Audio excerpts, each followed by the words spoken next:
Hello guys, nagluluto ako ng pork ribs binagoong. Yan ang dinner.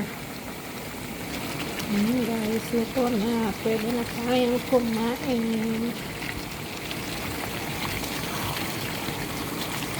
Yummy.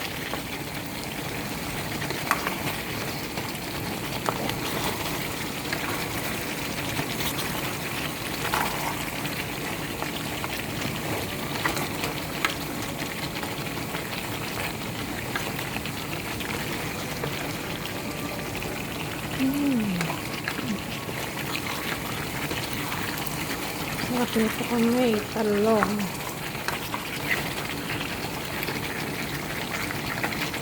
Naglaga na ako ng broccoli para meron akong gulay.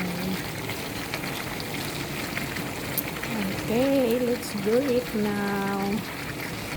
Ayan, lagyan ko lang siya ng salt and pepper. Okay guys, thank you for watching. Bye, let's do it.